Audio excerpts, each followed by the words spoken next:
Please like and subscribe if you haven't already, and even consider hitting the dreaded notification bell. We've also recently set up a Discord server, so feel free to join that if you want to chat to people, or just lurk in the shadows. The link is in the description below. So whenever you're dealing with a system that has unknowns, or isn't fully developed, or could be untestable at a given point, you have to kind of decide at what calibration is this system useful. With typology, zooming into the cognitive functions in huge detail can be dangerous sometimes, as can zooming out too far where you have the MBTI descriptions, which are overly generalized. I think that there's a sweet spot in between those two things where it's at its most easily useful. And that is where we talk about the dominant function and the inferior function. And in this video, how the inferior function can kind of mess up the dominant function and stop it being effective. This is a concept I've mentioned a few times in the videos, but only in passing. Mainly because this isn't really a fully fleshed out or formed thought in my mind yet. But I just wanted to list out each type, and I've got them here in my notes,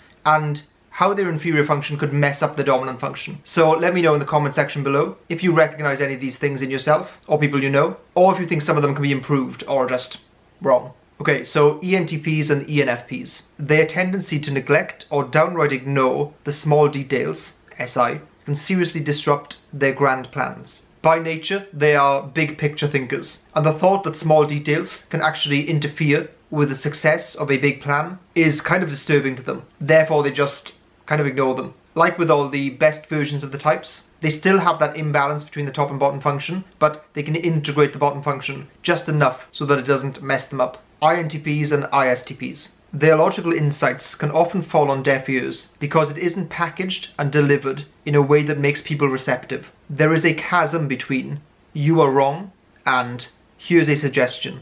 A quote I've used many times is, "The truth poorly expressed may as well be a lie." I'm not sure who said that quote, but it is a very useful one in this case. What's the point of having something of worth if no one uses it? What's the point of an insight if no one listens? ENTJs and ESTJs. Extroverted thinking is organizational by nature, and at some point inevitably that will involve organizing people. People have what are known as emotions, things that are key to motivating and driving them. Until you can achieve your goals purely with robots, successful human relationships are essential for goal-seeking people. Ignoring that FI in practice tends to mean, for lots of types, ignoring what's most important to them, what motivates them, what drives them. Sometimes those things can be deeply personal, which means that if you want to unify a team around a common goal, you have to deeply understand where each person is coming from. What matters to someone is what motivates them. ESTPs and ESFPs. The energy and forcefulness that their SE affords them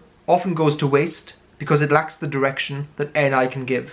If they could channel even a fraction of their energy into a consistent vision, then they'll be very hard to stop. So I used to have this Jack Russell dog called Millie, who would bark through the fence at the birds whenever they'd come. She'd do this kind of for hours on end. Relentless energy, dogged, endless willpower. If she'd taken a step back, literally and figuratively, she would have seen that the gate was usually open. She could have run around and, done whatever she wanted to do with the birds. Of course, they would have flown away before she got there, but still. When you're just focused on what's in front of you in a given moment, you can't see what direction you're going in. One sentiment that I often hear SE DOMs express is, I want to be successful in some way, and people tell me to work hard. But I'm happy to do that, I just don't know what to work on. I'm looking for that one thing that I can put all of my energy into. INFJs and INTJs. The lack of adaptability that inferior SE can often manifest as means that they stay too attached to the insights, conclusions, or plans they have. No matter how brilliant their visions or plans are, there will always be an element of the unexpected or unknown to it. A dash of chaos, or sometimes much more than a dash. If they cannot adapt at those key moments when they come along, then the plan or vision usually fails. ESFJs and ENFJs. Now, this is one I've actually struggled with a bit because in many ways, you can get by just on FE. People skills or social skills can take you a very long way in life. As the saying goes, it's often who you know rather than what you know. Extroverted feeling DOMs love to give. They like to make people happy. They like harmony. Sometimes the best way to help someone is in a confrontational way. It's to tell them they're wrong.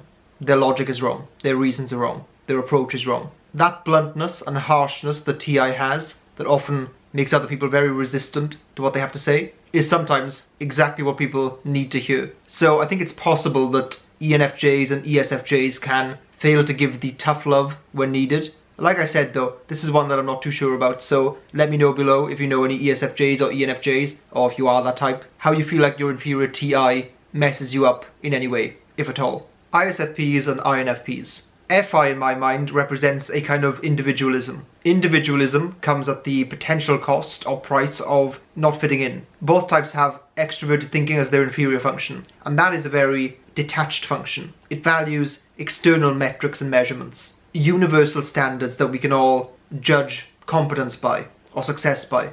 INFPs and ISFPs often need to embrace that extroverted thinking to make their individualism scalable. Now you might be thinking, why would they want to do that? Doesn't it kind of defeat the point or go against individualism in a way? Well, yes, maybe. But often one of the greatest gifts that INFPs and ISFPs can give is to bring their uncompromising individualism to a wider audience. They can act as an embodiment of those certain values. Then other people will look at them and think, oh, I'd like to adopt some of that. I could use a bit more of that. Rarely going to the extremes that those types do, but definitely taking parts of it. Also, a certain compromise with these detached metrics is important. Otherwise, you're always going to be very disconnected and outcast from what is a very TE society, especially in things like the school system or the work environment. ISTJs and ISFJs. I've said many times that these two types navigate through the world with these very precisely constructed systems that they've built for themselves based on their past experience. These systems can serve them extremely well and make them quite masterful at doing the things they do. However, their tendency to neglect extroverted intuition means that they'll often be too rigid or too fixed in the routines and traditions they've set up. That means that when immensely chaotic times come along, they have to reevaluate and reconstruct a lot of those systems, which is understandably pretty stressful. One of the ironies here is that ISFJs and ISTJs are probably some of the most clear-headed types and are extremely good in a crisis or times of trouble. So if they can just incorporate a little bit of that chaotic element into their lives more and increase their tolerance for disruption and chaos in general, weathering certain storms will be much easier in the future.